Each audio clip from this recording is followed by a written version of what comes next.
Have you checked the children? You're a little mad sometimes. Hi, I'm Chucky. Wanna play? Sometimes that is better. You're gonna need a bigger boat.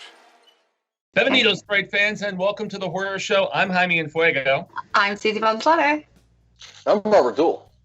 And check it out. We are still maintaining, despite the fact that we're all self-quarantined and, we did a little filming initially, but it's just become much more apparent that we can't see each other as much as we would like to, but we can still at least see each other thanks to the interwebs. And the Patreon self-quarantine continues. We're not letting anybody down. And this is with a film called Housewife. Yeah, strange title, right? It's from the same director as a movie called Baskin that came out a couple of years previous to this. It's a British Iranian director, and he has a very distinctive style about himself. Robert, you saw Baskin before, right? Yep, and I love Baskin. I thought that movie was awesome. Yeah, violent, strange. It's one of those that's on the same list as We Are the Flesh and Serbian film. Yeah. And are very controversial. Gross. Susie, did you see Baskin? I have not, but funny enough, I've been actually seeing a lot of buzz on my Facebook about that movie. Not Carol Baskin, you fucking bitch. I had to, sorry. Maybe that's why. Maybe that's why it's trending. People stumble. I think so. Oh, probably because people are searching and it's like coming up, because I've been seeing a lot of people like, I even thought it was a recent film, like Baskin, like what everybody's talking about it now. So it's like 5 years old, maybe 4 or 5 years old, something that's like that. crazy. Yeah, but that was a foreign language film. This one is not. This was this particular director veering into, I guess, a little bit more mainstream fare, although not necessarily with the storytelling, I would say. And you see some of the touches from this director, especially in the back half of it. That's where I was like, I mean, Robert knows. I was like, oh, yeah, this is definitely from the Baskin director with some of the stuff we do in the later aspect of the film. But I'm going to let Susie do the story because, well, actually, no, we always do overall impressions. So Susie, as the, and this is about a Danish woman who is dealing with some serious PTSD, family related. What did you think as far as overall impressions of this movie? In the beginning, I thought it was promising, but then it was immediately doused and lit up in flames. I didn't like it at all. Not my bag. Jaime, I bet you liked it. Mixed feelings as well. Robert, how about you, man? Honestly, I thought I was going to enjoy it more than I did. The trailer made it look so much more badass. And it felt honestly kind of a chore to get through this movie. Yeah. Seriously, it was too slow. And I don't know. The last half of the movie kind of made up for it, but it took too long to get there. Agreed. What does that look for? Okay, if you liked the last half, it's whatever, man. It made up for the rest of the movie. Whatever floats your boat, No, the thing about this movie, I'm not going to be typical Fuego. Oh, I love art house slow burn, but, it was nicely shot, and I thought the acting was solid and whatnot, and I dug, without spoiling, what they did with the finale. But, I mean, as a whole, it was kind of a slog, and I felt like it was a story. It's in the trailer that you see that there's cult leaders and, how legit are these weird-ass people. We've seen this stuff before. It was just this director's particular take on it. It felt very Lynch and Cronenberg to me, and I can respect that. But it didn't bring enough new to the table for me to really appreciate it and say it was a classic or modern classic or anything like that. So it was just okay in my estimation. And the title sucks. Worst title from anything on Patreon. Yeah, makes no sense. Oh, this totally factors into the story, right? Housewife. Okay. Yeah. Fucking garbage, I'm telling you. Fucking garbage. How about the story? Who wants to rock that? The story? Story and impressions of that. I guess I'll say something. So, the lady's perspective. I mean, that is our main protagonist. So the girl, she grew up, it opens up with these two young girls and, very calm, and then everything kind of just goes to hell, and you can tell, wow, that's really going to cause problems later in life. And it certainly did. Like, it looked promising because of how it started in the beginning, as when they were showing the young girls. But modern day, it just got fucking weird, man. Like, Yeah, so we're experiencing, connection problems, as is understandable, with everybody at home streaming stuff on the internet and, logging up our bandwidth and whatnot. But, I mean, story is really simple in the stuff Susie was saying initially, and the fact that, okay, there's this girl, she has family trauma that goes down initially, and then we catch back up with her. She's grown up. She is married to this successful author who's kind of a schmuck bag, and that's really about the extent that I can say without spoiling too much. But there is an old friend that comes back into their lives and gets them to come to this cult leader's big, almost like Scientology-esque presentation. This cult thinks that the world is going to end very soon, and there's hints that maybe they're trying to bring it about themselves. And then the film in turn delves into, is it happening or is it not happening? Fever dream of craziness. And that's where, as opposed to being like the slow burn of boredom, which, both Robert and Susie were alluding to, it starts to kind of take its footing and become a little bit more interesting. Is it enough to salvage the film?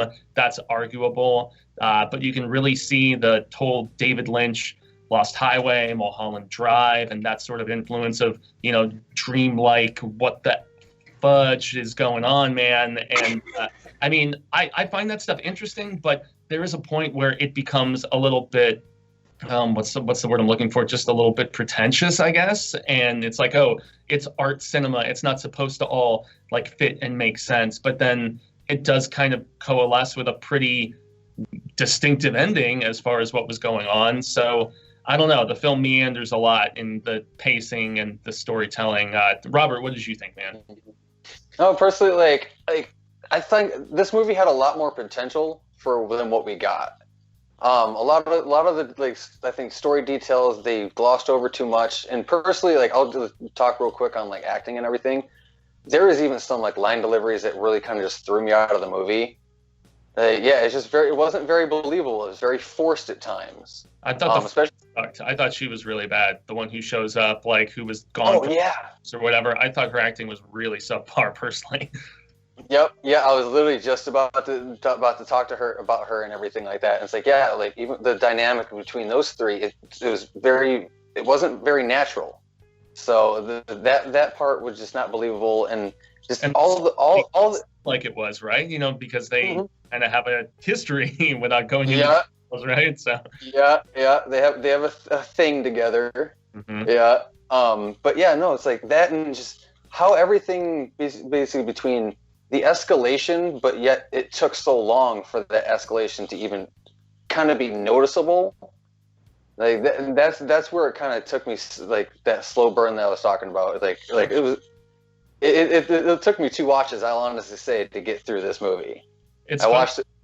Yeah. Catherine and I were talking about watching it a second time because we were trying to piece together certain bits, and we're like, okay, was that as cut and dry as we thought? And it's one of those things where certain characters pop up that you think we're not going to be involved more without spoiling, because we're really trying not to here. It's a movie where we don't want to do that. But it kind of makes you scratch your head a little bit. You're like, so is this happening? And that's the dreamlike weirdness of, uncertainty that you get from Lynch and certain Cronenberg films, but Lynch especially, which this director has gone on record to say was one of his biggest influences, whether it's, Mulholland or whatever, or Eraserhead even. So, Yeah, and don't get me wrong, this was a really pretty looking film. Well made, yeah. It definitely was and everything, but it's the story and those little plot holes and things that never got filled in is what took most of the movie away. You can be as nice looking and pretty as you want, but at the end of the day, when your story has many holes as Swiss cheese, then there's not much you can do.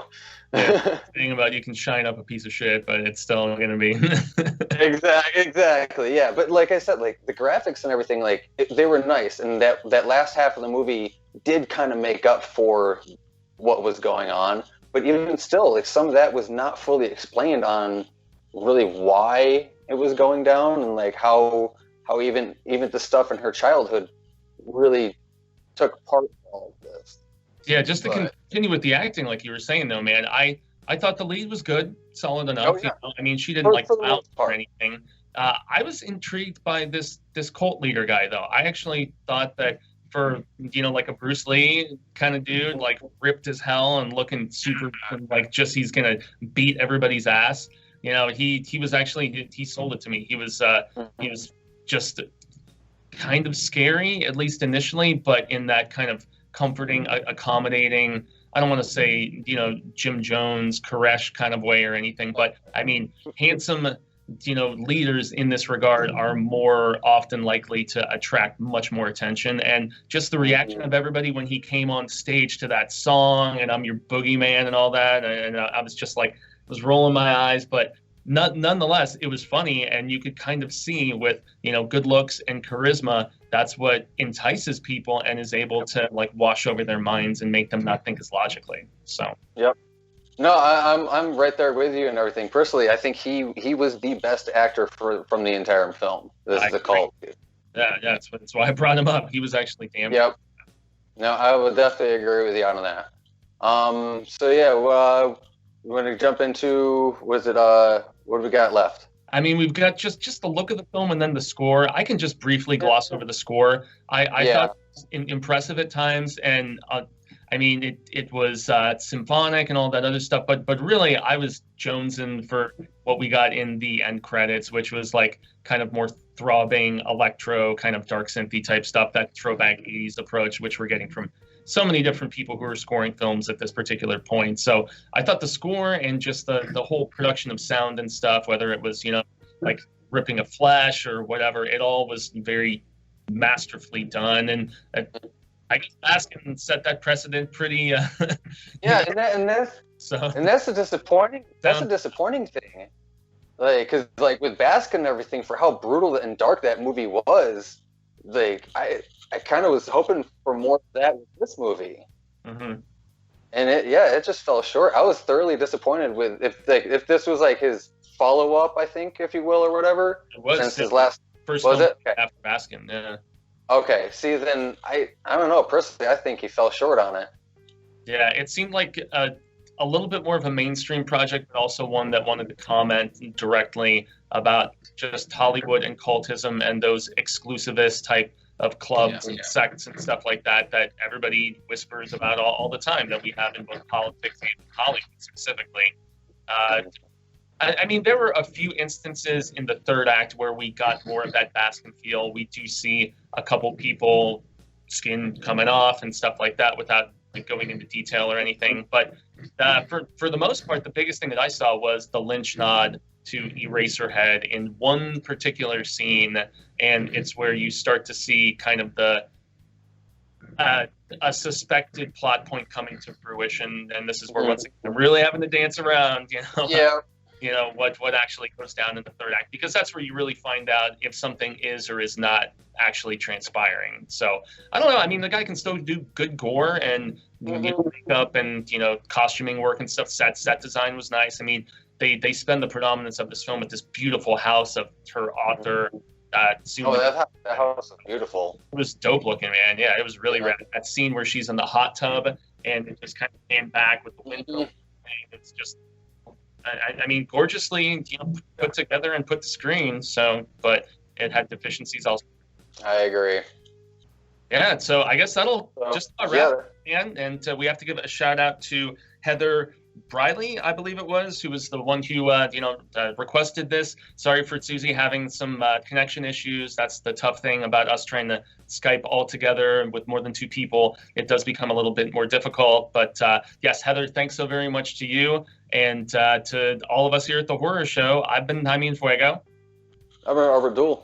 And if you want to become a patron and actually request stuff like this, we are still forging forward and doing it, even in the midst of social distancing and self-quarantining and all that other stuff. Info about that is in the link below. But yeah, until next time, friends, stay scared. Stay scared, everybody.